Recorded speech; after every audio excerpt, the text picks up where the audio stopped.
apalagi pilihannya menang, apalagi nanti presidennya dikendalikan oleh mereka, ya wis. Taruhannya Pancasila, taruhannya Bhinneka Tunggal Ika, taruhannya Indonesia.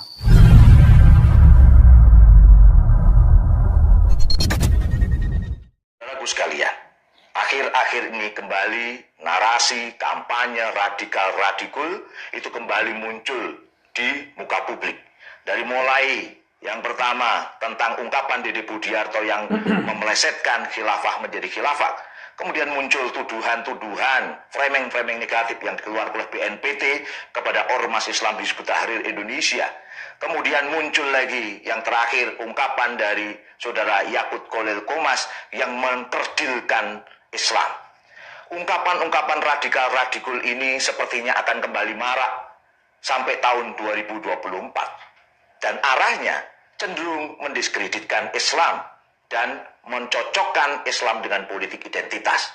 Seharusnya ini tidak dilakukan, karena Islam adalah agama rahmatan lil alamin. Islam akan mengedepankan prinsip-prinsip yang hebat. Assalamualaikum warahmatullahi wabarakatuh. Hamdan syukronillah amma ba'd. Sahabat manusia plural yang saya hormati dan saya banggakan. Namanya Agung Wisnu Wardana.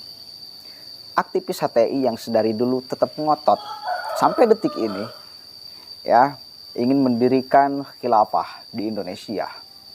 Bahkan dia bersama Khozinuddin dan kawan-kawannya yang dulu sempat menyodorkan proposal khilafah. Katanya itu adalah solusi bagi umat. Nah sekarang dia kembali berkoar, bahkan menyenggol Menag Yakut, menyenggol BNPT. Katanya BNPT itu adalah yang mencitrakan, yang memframing bahwa HTI itu buruk. Apakah benar BNPT memframing HTI buruk? Atau BNPT mengatakan yang buruk memang buruk? Kita harus bisa membedakan mana memframing buruk, mana yang membicarakan fakta keburukan. Jadi saya kira BNPT itu bukan memframing buruk ormas HTI, tetapi BNPT membicarakan keburukan, fakta keburukan HTI Hizbut Tahrir Indonesia. Yang sebetulnya kata-kata itu harus sudah dibuang, dihilangkan karena sudah menjadi ormas terlarang dan telah dibubarkan oleh pemerintah. Karena punya ideologi yang salah kaprah mengatasnamakan Islam. Dan sebetulnya mereka-mereka menurut saya adalah orang yang sedang mencabik-cabik aturan, mengkerdilkan aturan Islam. Dia mengatakan nih sekarang menjelang 2024 mulai orang berbicara radikal dan sebagainya. Dan disandingkan antara umat Islam dengan politik identitas. Bagaimana kemudian mereka terus akan berupaya untuk menjelmakan dirinya sebagai orang yang mewakili umat Islam. Terus akan berupaya. Meskipun upayanya sampai detik ini dari dulu selalu gagal total. Karena masyarakat Indonesia ini sudah sangat terbuka di dalam cara berpikir. Media sosial menjadi salah satu jembatan untuk menerangkan kepada publik bahwa seperti inilah jahatnya HTI. Inilah cita-cita HTI. Beginilah kekeliruan HTI. Inilah yang menyelewengkan ajaran agama Islam. Ormasnya HTI. Jadi ketika pemerintah membicarakan tentang radikal itu bukan karena premingan. Tapi jelas ada sekelompok orang yang punya pikiran, bahkan gerakan radikal. Dan itu mesti kita cegah sama-sama dan waspadai. Ya, jangan sampai pemahaman itu masuk ke dalam pikiran masyarakat. Hati-hati kalau misalnya Anda orang tua, jaga. Anaknya jaga. Kemudian saudara-saudaranya, tetangganya jaga. Jangan sampai kemudian ideologi yang dianut oleh Agung Wisnu Wardana dan kawan-kawannya itu nusuk. Karena kalau sampai masuk, maka akan Anda hilang kesadaran, hilang kejernihan cara berpikir. Satu kali lagi saya tidak perlu menunjukkan bukti-bukti kesesatan orang-orang HTI, nggak perlu lah. Karena sudah sangat banyak berkeliaran di media sosial. Dan tidak perlu juga menunjukkan betapa jahatnya orang HTI. Punya pandang, punya sikap di negara ini. Tuh, banyak lah, nggak perlu saya satu kali lagi sodorkan di sini faktanya, buktinya. Ya, silakan cari aja sendiri. Bahkan ada salah satu tokoh HTI yang dengan terang-terangan dia mengatakan, Indonesia dari mulai merdeka 1945 sampai sekarang, yang mati itu ya, yang meninggal itu katanya syirik, disyirikkan oleh sistem. Itu pemahaman mereka. Karena khilafah belum ditegakkan. Itu kemudian satu kali lagi adalah cara pandang yang keliru mengatasnamakan agama, mengatasnamakan Islam. Itu sangat keliru, cara pandang yang sangat keliru.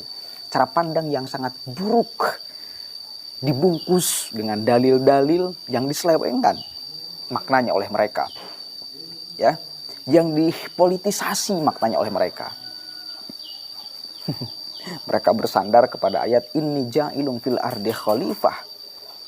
Ini kewajiban menunjukkan, menegakkan khilafah. Padahal di dalam ayat itu cuma ngomong khalifah, bukan khilafah. Khilafah sebagai sistem. Tapi khalifah kita masing-masing pribadi harus menjadi pemimpin. Bagi siapa?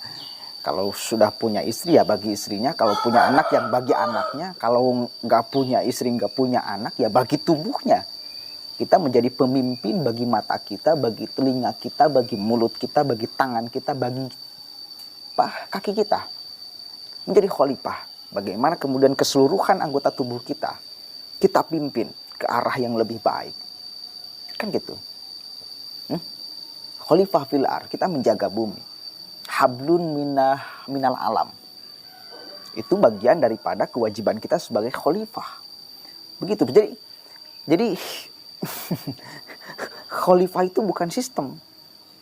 Khalifah ya, bukan sistem. Nah, mereka kan kemudian menyelewengkan arti kata khalifah. Kemudian mewujud menjadi khilafah, menjadi sistem. Untuk apa? Untuk kepentingan mereka kok. Untuk kepentingan kelompok mereka. Dan mereka akan terus ngotot membicarakan itu. Ya, mereka akan terus ngotot membicarakan itu. Meskipun sudah dilarang dan sebagainya. Maka saya kira satu-satunya yang bisa kita upayakan adalah terus menerangkan kepada publik, memberikan edukasi kepada publik. Hati-hati dengan orang yang akan menyusupkan paham agama yang sebetulnya itu akan menyesatkan. Ya, minimal kalaupun tidak menyesatkan pikiran kalian, membuat kita berprasangka sangat buruk, jelek dan tidak argumentatif. Ya, misal yang 145 sampai sekarang yang mati dalam keadaan syirik ada tuh ya. Cari ceramahnya orang-orang HTI yang ngomong gitu, ustadz-ustadznya ada. Cari coba. Bahkan bukan hanya Indonesia, dunia. Dia katakan, coba cek. Benar gak dia ngomong tuh? Berdasarkan apa? Argumentatif atau emosi? Itu hakul yakin 100% emosi. Ya, dari dulu. Misal kayak Haji Hashim Asy'ari, kayak Haji Ahmad Dahlan. Apakah mereka katakan juga sama sebagai mati syirik? Disyirikan oleh sistem? Halo, siapa ente?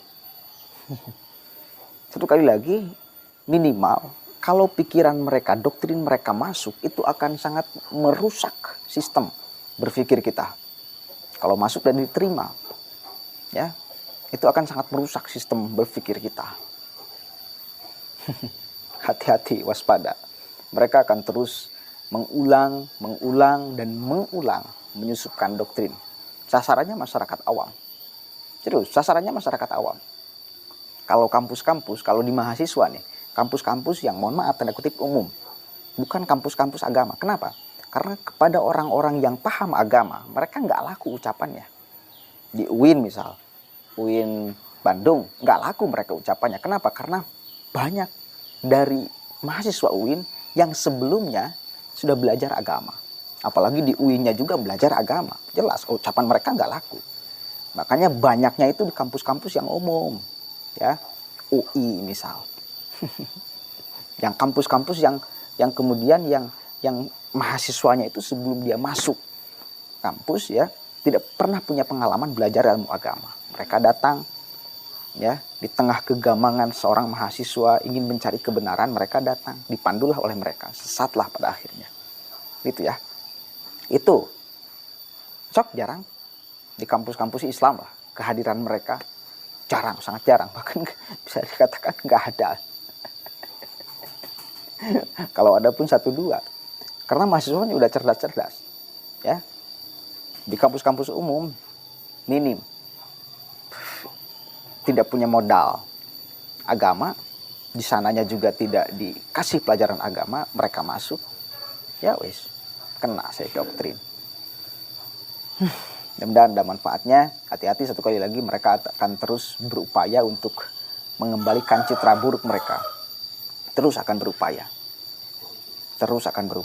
Karena sudah sangat kental di dalam otaknya menganggap bahwa apa yang selama ini mereka katakan dan lakukan itu adalah kebenaran mutlak 100%. Dan kalaupun ada orang yang menyalahkan, maka orang lain yang menyalahkannya itu yang salah, yang keliru. Mereka tetap akan berpandangan bahwa dirinya lah yang benar.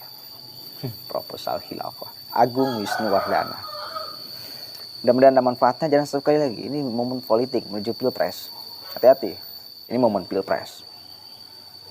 Mereka pasti menaruh dukungan kepada salah satu calon. Nah, kita menaruhkan Indonesia. Kalau juga sama memilih yang mereka pilih, taruhannya Indonesia, taruhannya ideologi Pancasila, taruhannya Bhinneka Tunggal Ika, itu taruhannya. Waspada ya, apalagi pilihannya menang, apalagi nanti presidennya dikendalikan oleh mereka, ya wis, taruhannya Pancasila, taruhannya Bhinneka Tunggal Ika, taruhannya Indonesia. Assalamualaikum warahmatullahi wabarakatuh.